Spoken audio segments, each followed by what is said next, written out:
We also rejected the idea of defunding law enforcement. And so not only you saw it happening around the country, we passed legislation in Florida that said local governments are prohibited from defunding police.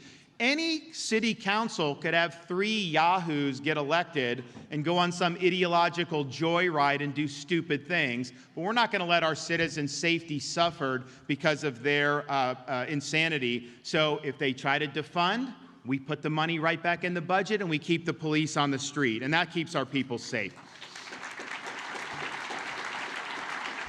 We reject soft on crime policies like eliminating cash bail and jailbreak legislation, which lets people out of prison early without even completing their full sentences. If you look at what's going on in New York or Illinois or California, you have a combination of all those things where someone's committing crimes, they release them, no cash bail, they go right back on the street, and they commit more crimes before they even stand trial for the crimes they had already committed.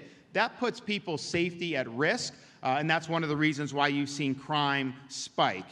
And there may be no issue that's caused crime to spiral more out of control in certain cities, such as Philadelphia, than the election of progressive prosecutors funded by people like George Soros. These prosecutors go in with an ideological agenda.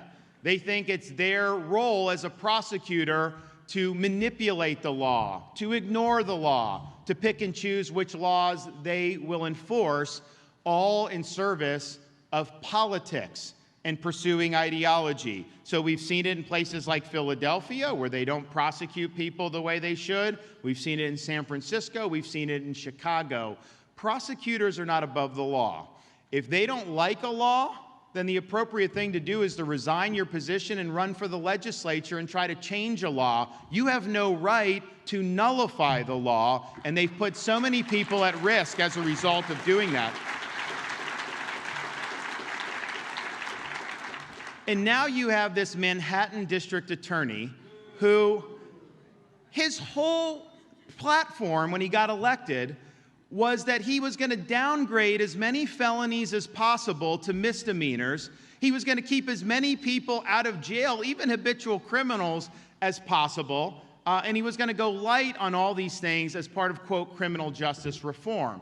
So that's his posture. He doesn't want to charge people with felonies. So now he turns around, purely for political purposes, and indicts a former president on misdemeanor offenses that they're straining to try to convert into felonies.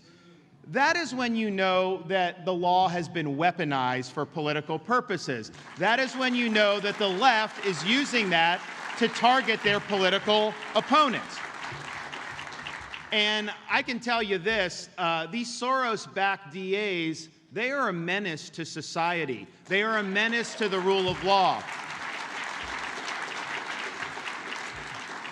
And I'm just proud to say that when we had one of those DAs in Tampa that said he wasn't going to enforce some of our duly enacted laws in the state of Florida, we didn't let that stand. I removed him from his post, and he is out.